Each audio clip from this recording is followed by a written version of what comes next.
I can only speak for life in America because it's all I know, but it seems that the rat race is set up so that no one can escape working. It's like we work until the end, never getting the opportunity to truly enjoy life or the fruits of our labor. And we are watching in real time this not only occur with the everyday people but celebrities too.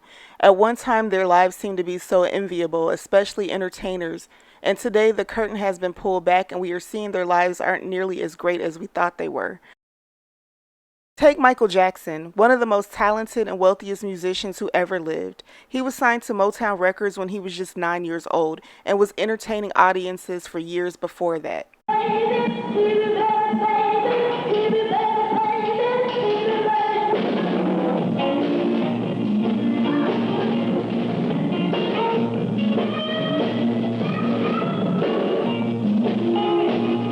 We all thought he made more than enough money throughout his monumental career where he could have retired comfortably if he wanted to.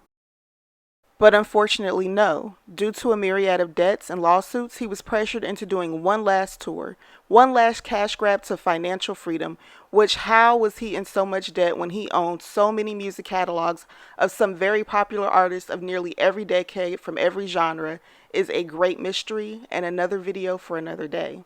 Nevertheless, Michael Jackson saw the appeal of doing one last tour as a chance to say goodbye to his fans who loved and supported him throughout the highs and controversies of his career, and as a unique opportunity for his children to see their dad perform live for the first time and the last time, as Michael Jackson made it very clear with the tour name, "This is it, y'all. I'm tired now. Y'all better savor this moment because I'm done entertaining y'all.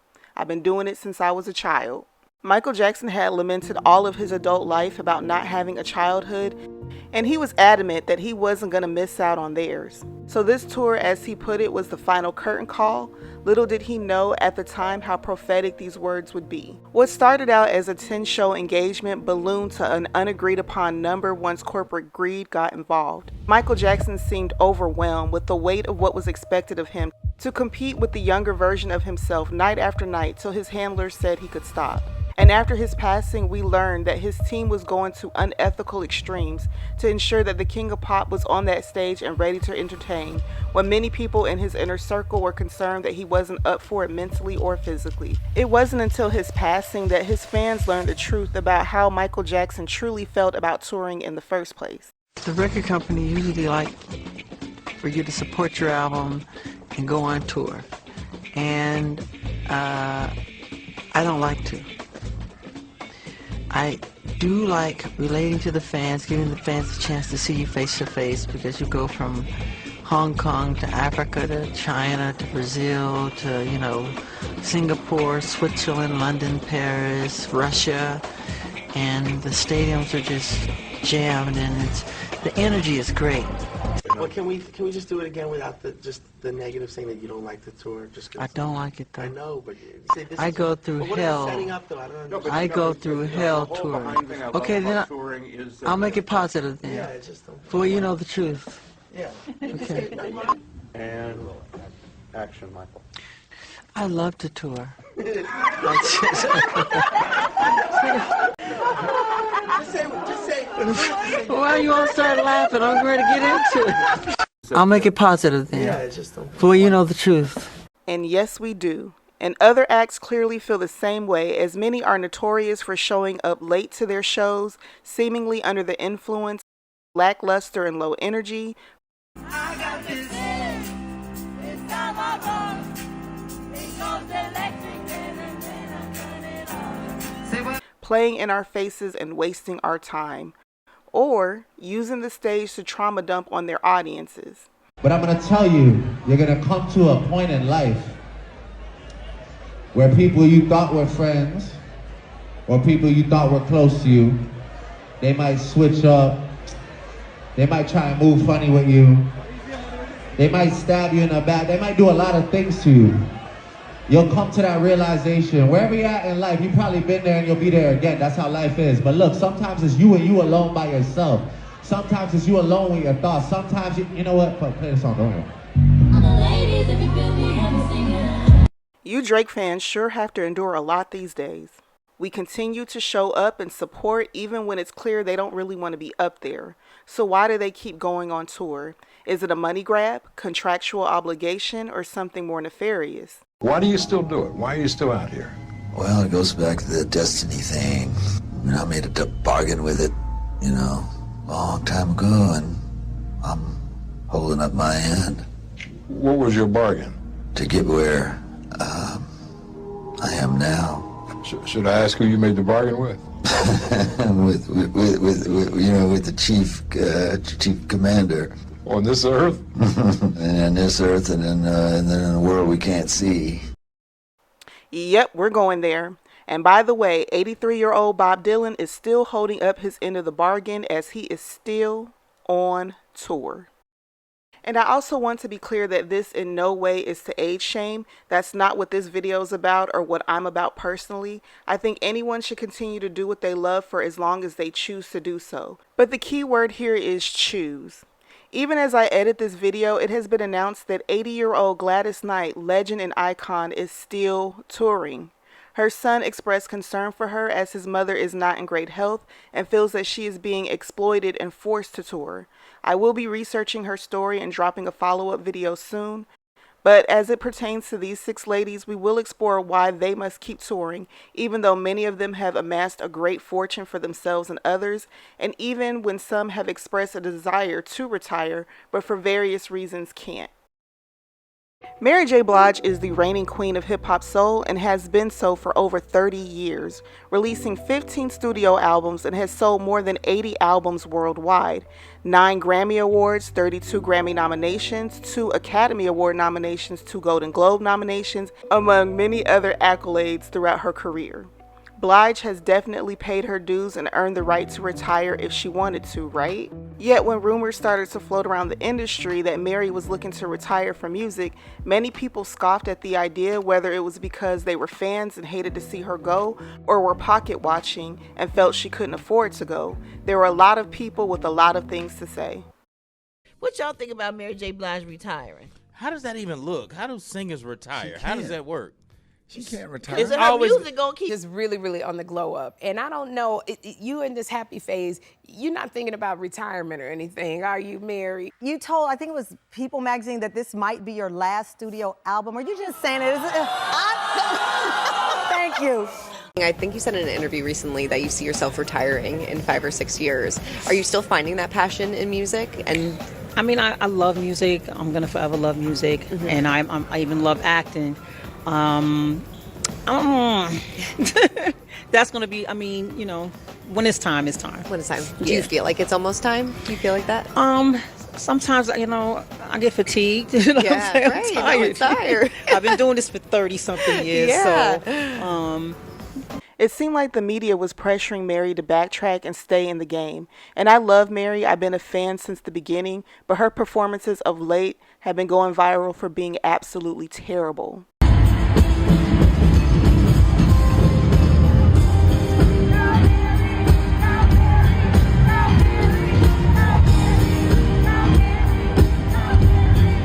Mary's getting dressed, she's showing up, but she's not coming to work. She said in many interviews that she is tired of singing those sad records that brought her fame and a massive fan base.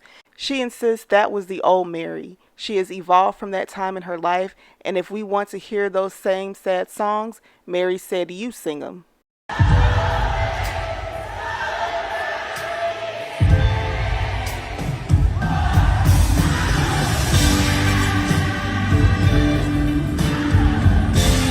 Now, I've never had the opportunity to hear Mary sing live before, so if I were to go, it would be my first time ever seeing her. And if she pulled this, I would be hot. I'm sorry. I know you're tired and over it, but you can't pull it together for an hour or two. I mean, most of us have to suck it up at our jobs for 8 or more hours, and our checks aren't looking like hers at the end of it. And even though I won't be paying my well-earned dollars for that, I do have a great deal of compassion for what Mary J. Blige has gone through in her life. When she first came out, I was too young to understand the words that she sang, but I definitely felt the emotions behind them. And to watch her overcome the vices that destroyed many that came before her, and then literally witness her rebuild her life from financial ruin after divorcing that leeching loser Kendu Isaacs, her ex-husband, the living embodiment of a human incubus, seemed to come into her life for nothing more than to siphon her progress, joy, peace, and her money. She had no choice but to divorce him after learning that Kendu had allegedly funneled hundreds of thousands of her money to a new artist who he was managing named Starshell, who was allegedly having an affair with him, all for her career to never take off or for her to end up with Kendu. And just look at Kendu's hand placement in this photo. They were both playing in Mary's face. And unfortunately, Mary's financial woes go back further than her divorce from Isaac, but I still blame him because he was her manager. In 2008, Blige paid $12.3 million for a sprawling mansion in Saddle River, New Jersey. She reportedly paid cash for the 20,000 square foot mansion. You see, Mary wasn't always down bad. In 2015, she put the property on the market for $13.9 million and couldn't find a buyer. She marked the price all the way down to $8.9 million, which was much less than what she initially paid. In August 2019, the price was slashed again to $6.8 million. In February of 2022, she finally was able to unload the money pit for a disastrous $5.5 million, a steal for the new homeowners, leaving Mary taking a nearly $7 million loss on her investment. She also made headlines for owing the state of New Jersey $900,000. She was also sued in 2012 and 2013 for defaulting on 2 bank loans to the tune of about $2.7 million. And in May of 2013, it was announced that she owed the IRS $3.4 million. We all knew something wasn't right when out of nowhere, Mary J. Blige hopped on a restaurant counter singing about chicken for a burger joint. Mary? Crispy chicken, fresh lettuce, 3 cheeses, fresh dressing wrapped up in a tasty flour tortilla. Crispy chicken, wrapped up in a... The new chicken snack wraps. Come and get it at Burger King. Mary J. Blige was quoted as saying, "I owed so much money I never thought I'd get out of debt." And as her business manager, I blame Kendu for putting her in that humiliating situation. In 2019, Mary updated her fans on her financial situation since his departure. She said, "I'm out of debt now. Now I have the wisdom now. I look at my payroll. That's not my money. My taxes are not my money. So I'm like, pay my payroll, pay my taxes, pay my tithes. All of that money I don't want to see because it doesn't belong to me." Blige went on to suggest that her financial problems stemmed from her marriage and her subsequent divorce from her ex-husband and manager, Martin Kendu Isaacs. "By the time I got to the deposition and saw everything that he did, I didn't have a dollar left," she said. "He spent everything, and he knew he spent everything, but he was still asking me for more money." During her Breakfast Club interview in 2022, she also revealed that her song Rent Money was inspired by Isaac's irresponsible spending. "I had to give up all this alimony and I didn't have no money to give because he had spent it all. I had to go on tour and make all that money back just to pay the alimony." She began to tour in 2016 as the divorce proceedings began to take place, launching a joint tour with singer Maxwell called the King and Queen of Hearts World Tour that began in Europe and then continued to North America. In 2017, she did the Strength of a Woman tour that she did in Europe and America as well, with her special guest, Layla Hathaway. Her divorce finalized in 2018, and Mary had to pay Kendu $30,000 per month in temporary spousal support following their divorce. The amount was significantly less than what he asked for, which was $129,000 per month. In addition to the monthly payment, she also was required to pay retroactive spousal support and his legal fees. The total initial payment, including the retroactive support, was around $235,000. While the prenuptial agreement was in place, the court still ruled in Isaac's favor regarding spousal support. Mary continued to work, teaming up with rapper Nas for the Royalty Tour. When that tour completed, she dropped her 15th studio album, Good Morning Gorgeous. In 2022, she launched the Good Morning Gorgeous tour with special guests Ella Mai and Queen Naija. And in 2025, she launched the For My Fans tour with singers Mario and Neo. I'm exhausted just naming all these tours, and let's not forget Mary J. Blige has been acting as well. Mary J. Blige played the character Monet Tejada in Power Book 2, Ghost, for 4 seasons. All of this grinding has paid off too. According to Celebrity Net Worth, Mary J. Blige is sitting pretty at $20 million, a nice retirement package. So I think if Mary J. Blige decides that she wants to retire, she should be allowed to do so in peace with no pushback. But the question is, will the powers that be allow her to drift out into the sunset to a peaceful life on the yacht? Because she defines retirement for herself as on a yacht relaxing with friends.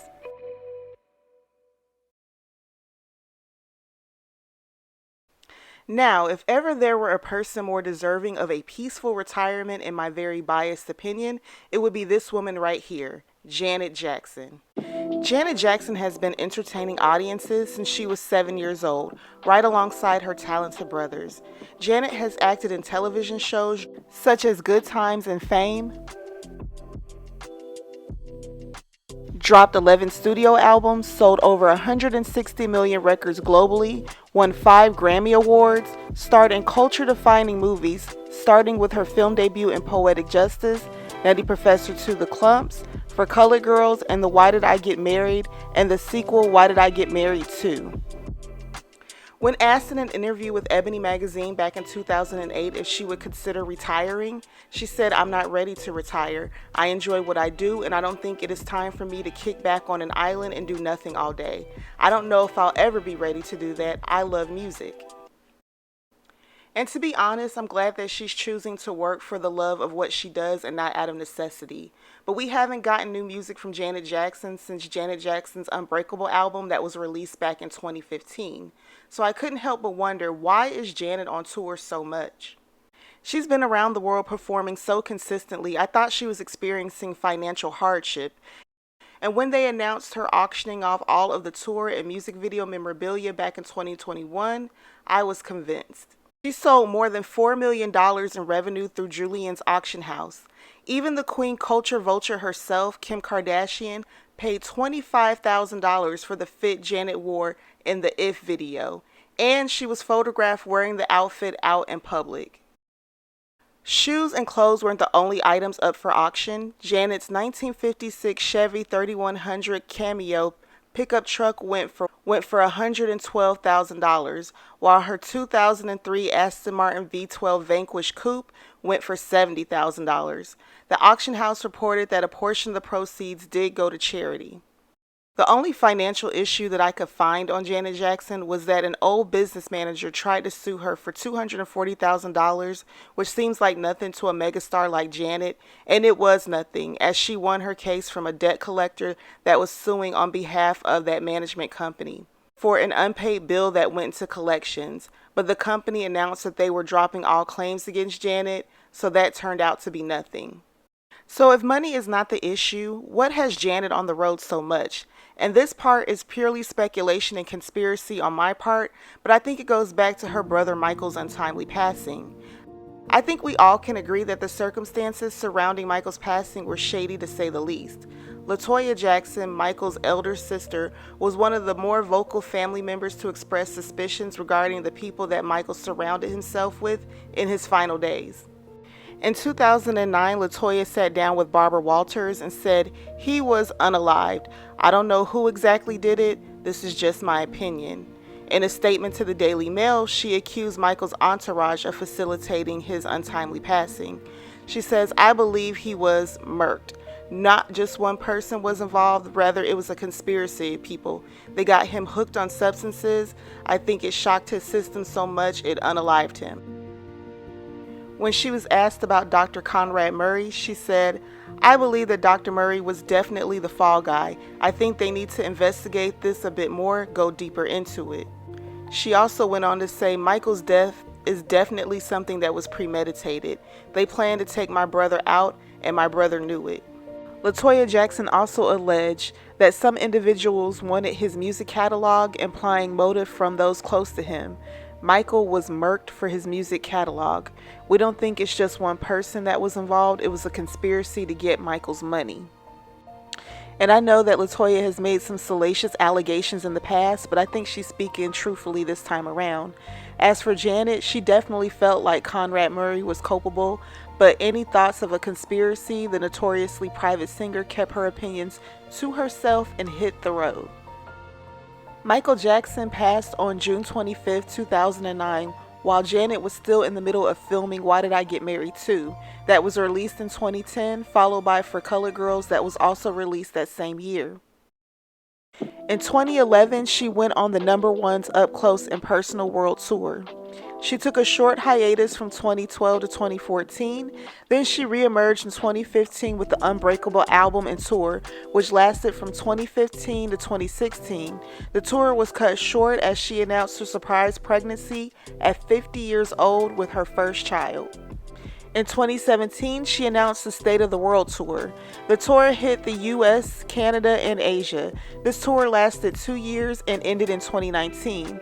It should also be noted that the Jackson patriarch Joe Jackson passed in 2018, and Janet continued to perform. Out of all the Jackson children, she never had anything negative to say about her parents or childhood, but as the baby of the family, she clearly experienced her parents differently than her older siblings. She kept her head down and continued to work. In 2019, Janet Jackson announced the Metamorphosis concert residency at the Park MGM Hotel and Casino in Las Vegas, Nevada for a total of 18 shows.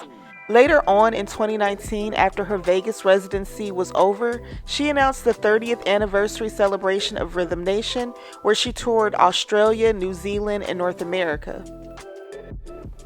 In 2020, the majority of us had to sit down somewhere due to the pandemic, but as soon as outside was open, Janet was back on the road.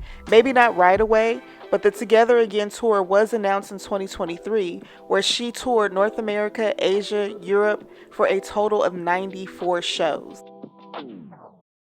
And somewhere in between all those shows, she made time to do Essence Fest in New Orleans, and I had the privilege of getting to see her live, and she was amazing. Although, it was obvious to me that the Janet of yesteryear was gone, and this isn't to insult her as she performs better than 95% of artists today, it just seemed mechanical. Janet is so seasoned and she's been performing for so long, she could do this in her sleep, but the passion, at least that night, seemed to be missing. Last year, Janet lost another sibling, her brother Tito Jackson. She posted this sweet message of the two of them to her Instagram account, but the show didn't stop. In August of last year, she announced another Las Vegas residency that didn't end until September of this year. I feel like no one ever mentions Janet's work ethic. To be going this hard at 59 years old, suffering from vertigo and migraines, multiple deaths in her immediate family, becoming a mom at 50, and going back to work right away, that's a lot, especially when you don't have to. But something tells me, and again, this is pure speculation on my part, that Janet probably received one of those pep talks that they love to give entertainers in the industry to keep them inspired and passionate about their work. That reminds me of the time I had a manager once that said to me, you're worth more money dead than alive. This clip was from an interview that Chaka Khan did with Piers Morgan right after the passing of Whitney Houston. And y'all better know by now, Chaka Khan is currently on tour. Janet has also been quoted as saying, "It's still a wonderful ride, but I've been thinking about the future. I want to concentrate on being a mother. I want to go out with a bang, a big bang." For me, no other reason makes sense. Janet's movement since Michael Jackson's passing is motivated by fear. This past decade for her has been the real On the Run tour. 19 number one singles, and she is the Guinness Book of World Record holder as the only solo artist to have that many number one hits, 200 million records sold worldwide, and 5 Grammy Awards. Singer Mariah Carey has a net worth of $350 million, according to Celebrity Net Worth. It has just been announced that Mariah Carey has signed a huge multi-album deal with a record label. The 56-year-old music icon has been teasing her upcoming 16th studio album, and last week unleashed the lead single, Type Dangerous. Now fans can rejoice in the news that this is just the beginning of a whole new music chapter from the chart-topping icon. Forbes has reported the star has entered into a partnership with Larry Jackson's independent music company Gamma in a multi-album deal. The label has already signed other major stars, including Usher and Snoop Dogg, and it will be the label under which Carey releases her new record. She told Forbes magazine, "What Larry Jackson is building at Gamma is beyond music. It's a cultural shift, and I'm excited to be a part of something that honors legacy while pushing boundaries." She added, "The next chapter is about owning my narrative and creating freely on my own terms." While her new album title and release date has not yet been revealed, it has been confirmed that Carey is working with L.A. Reid, who is executive producing the record. I do wonder, after everything that Mariah Carey has been through with record labels, why she is willing to partner with them again. She was once married to Sony Music CEO Tommy Mottola, and he was so controlling. He told her how to dress, where to go, who to hang with. She couldn't take it anymore, and she divorced him. He then made it his business to make her life a living hell for years after that, even going so far as creating a piss-poor replacement for Carey, like we didn't all have ears. All of this drama caused Mariah Carey to have a nervous breakdown, but she did rise again to be the successful queen she is now and will always be. But her real why might be financial, according to the Economic Times. They published an article in September of 2024 that reads, "The opulent lifestyle Mariah Carey has led to significant debt, with her Manhattan home alone costing $18.6 million. In 1999, Carey paid $9 million for the property, her first major purchase. A substantial amount of the loan has been refinanced over time, with $10.6 million in cash advances included. She arranged a loan of $8 million with J.P. Morgan Chase in 2009. In 2015, she took out a second loan of $2.6 million from City National Bank, after being refinanced to $17.6 million in 2016.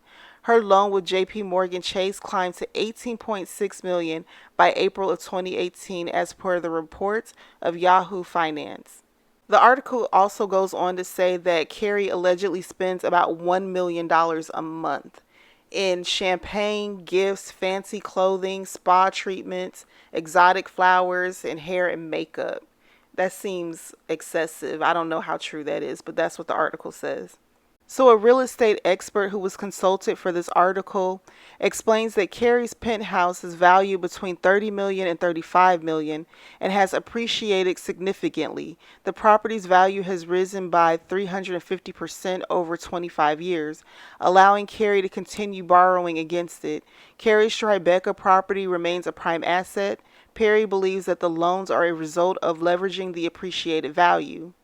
So to me, this doesn't sound like financial hardship. Her taking out loans against her home could be for anything. We really don't know what she does with the money. All I know is she tours a lot. In 2016, there was the Sweet Sweet Fantasy Tour. In 2017, All the Hits Tour. In 2018, Mariah Live in Concert, where she only toured in Asia. In 2019, the Caution World Tour.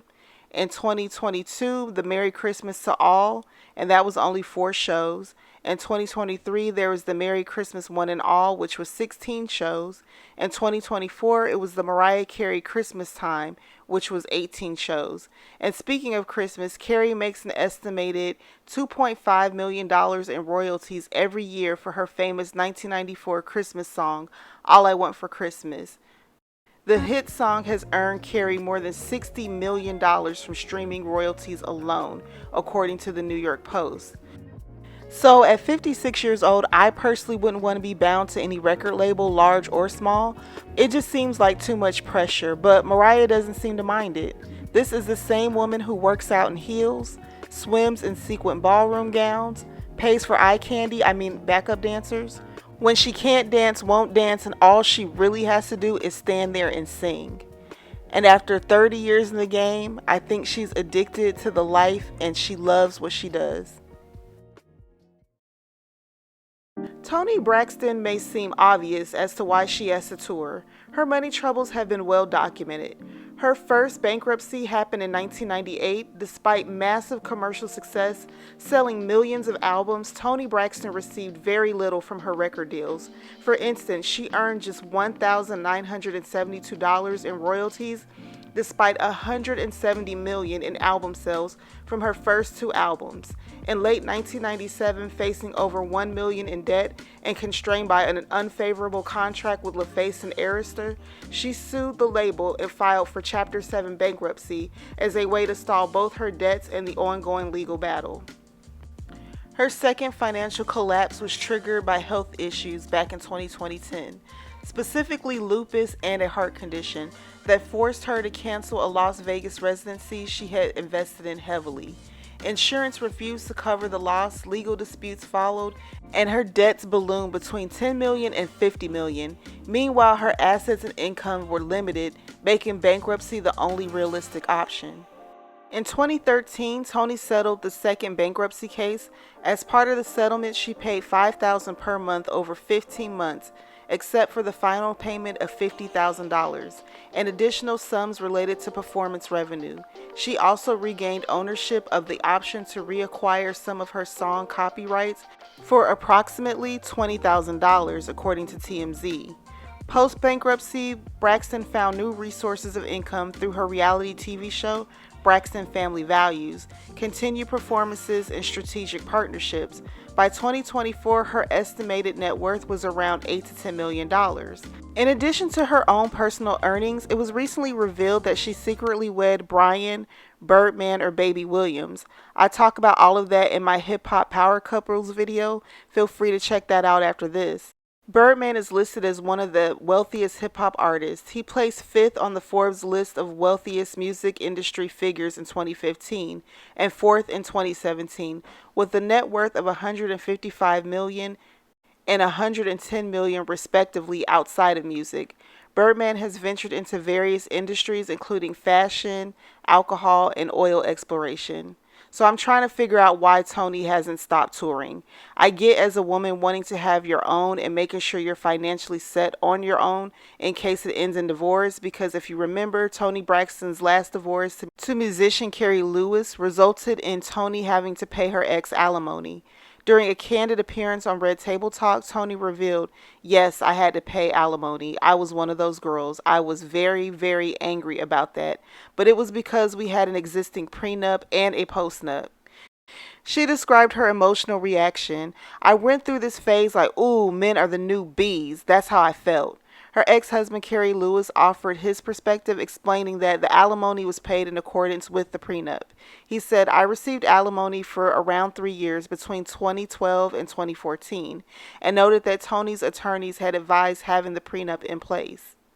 I wonder what kind of attorneys did Toni have that would have her paying him alimony in a prenup, and furthermore, why would she agree to that and sign it? So maybe she's fearful to be financially dependent on her husband, but Toni in the past has spoken about how difficult it is for her to tour in her condition. She had to cancel shows and was even hospitalized while on tour. In interviews, she said, "There are days when I can't get out of bed." She also talked about needing IV treatments, careful monitoring, and reduced performance schedules just to stay safe. Lupus, compounded with a heart condition, is a debilitating illness. It's not a death sentence, but it definitely can make touring dangerous for Toni. Even the reality show with her sisters and all that arguing and fighting has to add stress and take a toll. So again, I ask, why is Toni out here still working? Back in 2013, Toni was asked about retirement, and she admits that she has lost her passion for music. She told The Griot and Good Morning America that she no longer felt that thing when performing or recording. As a result, she said, "I'm just not going to do any albums anymore. Maybe touring occasionally here and there because I love performing, but not as much as I did in the past. No new projects." She clarified plans to shift focus to acting, expressing interest in dramatic roles, and distancing herself from being labeled a reality star. Later in December 2013, following encouragement from collaborator Babyface, Toni reversed course. Prince also played a vital role in persuading her to continue with music, reminding her of her gift and that it was far too early for her to retire. So of course I can't help but wonder, was it legit encouragement from her friends and fellow musicians not to give up on her gift, or was it a gentle warning from her industry peers that she better not try to retire? Because December of that same year, Toni was quoted as saying, "Retiring is off the table now. I will never retire, ever." Like, that's a pretty strong stance. She must have got that industry pep talk. And in 2015, she ended up back on tour with Babyface for the Toni Braxton and Babyface live tour. The Hits tour was next in 2016, and As Long as I Live in 2019. with special guest R&B group SWV. In 2020, she was given a pop quiz again about trying to retire, and she expressed that music remains a lifelong part of her identity, and while she's enjoying new acting opportunities, she hasn't ruled out releasing singles or performing when inspired. Recently, she did a few shows on the Love and Laughter tour that kicked off this year with co-headliner comedian Cedric the Entertainer, and she continues to film with her sisters on their hit reality show, The Braxton Family Values. I would also like to add that Toni Braxton had a major death in her family. Her sister Tracy passed away in 2002 from cancer. I think Toni Braxton has endured enough within this industry. I love her voice and her music, but she might want to consider quiet retirement. No announcements, like quiet quitting, just start falling back. We'll all catch the hint. Every night when Celine Dion would stand before hundreds of thousands of people, she used every bit of her emotions and body to punctuate her beautiful voice, hitting notes that soar up to the rafters. Celine's vocal abilities are impressive to anyone. As soon as she opens her mouth to belt those lyrics out, our mouths would drop with astonishment. She made it look so easy. Little did she know the toll it would take on her body night after night. 2008 was the year she began to notice that she was experiencing vocal spasms, and no one thought it would be in her best interest for Celine to take a vocal rest and figure out the cause. She had just ended her 3-year, 600-show Vegas residency at the Caesars Palace. Following her residency, she dropped 2 new albums the same year, D'Elles, a French album, and Taking Chances and the Taking Chances tour. Celine continued to tour and release music while struggling vocally to hit the notes that we were used to hearing from her. Celine did an interview where she describes carving out a new vocal pathway within her voice to allow her to continue singing. Her doctors prescribed Valium so that she could continue to tour night after night while under excruciating pain. And she pushed herself for many years until her body couldn't take it anymore. In 2022, she was diagnosed with stiff person syndrome, a rare neurological disease. According to Celine, the disease affected every aspect of her life, making it difficult to walk and affected her vocal cords. All her tour dates were canceled while she silently dealt with her new diagnosis. But then a cruel rumor began to circulate on the internet stating that the singer passed away, forcing Celine to address it and reveal her health condition in a documentary titled I Am Celine Dion. I'm going to post a link in the description box to an interview that Celine Dion did where it seems as if she is pleading with the powers that be to understand that she desperately wants to perform again, but her illness won't allow her to. There's like this frantic energy. You can feel how badly she wants to perform and prove that she's still a commodity that they can still use. I wanted to include this clip, but I got hit with a copyright strike, so I had to remove it. So again, I'll leave it in the description box so you guys can see for yourself. In this interview, she reminds the public that she is all her kids have after they lost their father in 2016 to throat cancer. And to further put her pleas into context, remember, Celine was rumored to be deceased. But who put that out about her in the first place? Seems intentional to me to scare her, because if you watch this interview and her documentary, she's understandably frightened and motivated by fear to get back to that place where she can perform again. And even as I watched her documentary, I felt overwhelmed with sadness as Celine scrambled to sing again at that level. This obsession to get back to that level once again shouldn't be the focus. Celine's health and well-being should be the goal, and not so people can profit off of her, but because she's a human being that is more than just her voice. Celine has been performing since she was a little girl of just 12 years old. She has recorded 78 albums in her career. You heard that right, 78 albums. 250 million records sold worldwide and 5 Grammy Awards. Has Celine not given the world enough to the literal point of exhaustion? I mean, she really needs to hit the Tyrese meme. What more do you want from me? Celine's net worth is rumored to be around $480 to $800 million, so she definitely doesn't need the money. It seems like no one in the industry can sit, even if you can no longer stand. On July 26 of 2024, Dion sang Hymne la Amor from the Eiffel Tower to conclude the 2024 Summer Olympic opening ceremony. It was her first public performance in 4 years. Now, I know many of you are wondering how Queen Bee finds herself on this list. She just concluded the end of her very successful Cowboy Carter tour.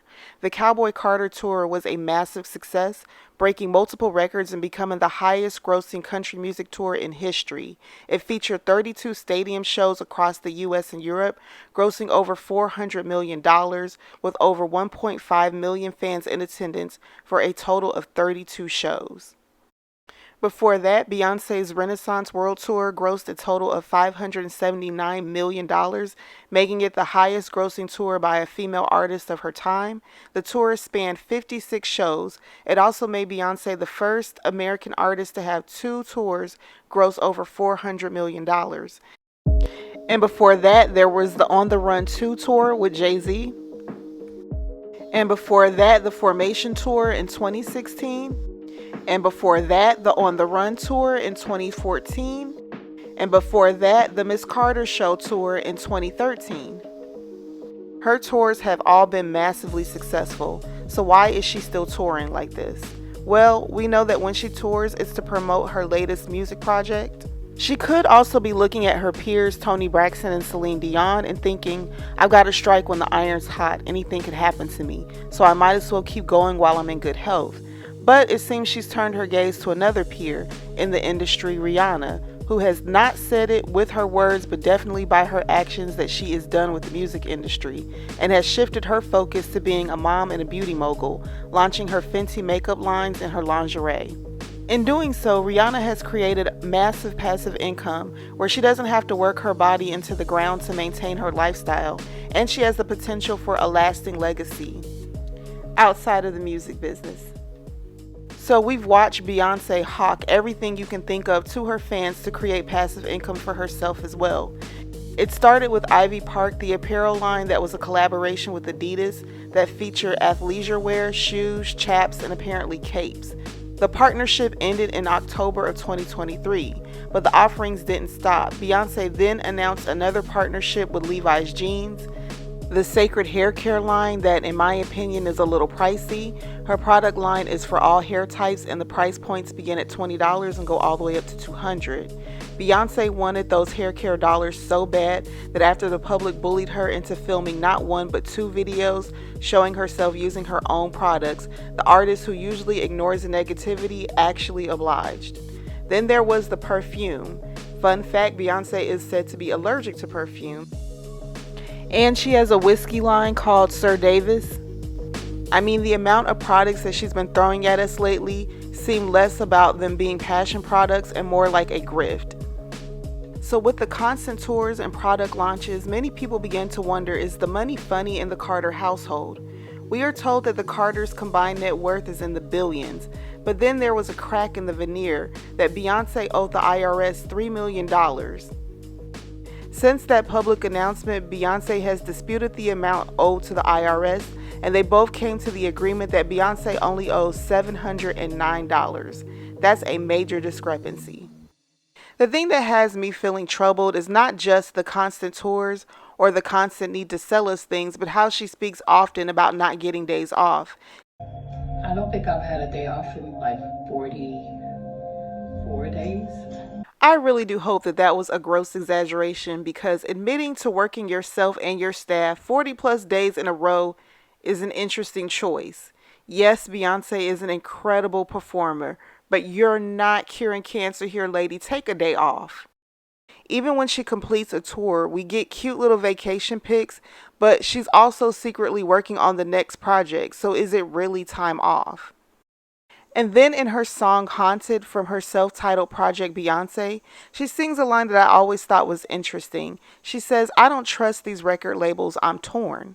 But the way she sings it, it sounds like she's saying, I don't trust these record labels, I'm touring. It sounds like a double entendre, like in the song Formation, where she says, okay ladies, now let's get information, or okay ladies, let's get information. It might be a reach, but I suspect I'm right. Who or what is making Beyonce feel like she has to tour so much? She can't even get a day off, a lunch break, a smoke break, nothing. So, if you made it this far in the video, thank you so much. I've been wondering about what's going on in the music industry and why so many seemingly wealthy celebs or elderly celebs are traveling and working so hard up until their final days. These were just my thoughts and suspicions. Feel free to share yours in the comments below, and please consider liking and subscribing. Thank you so much. Have a great one.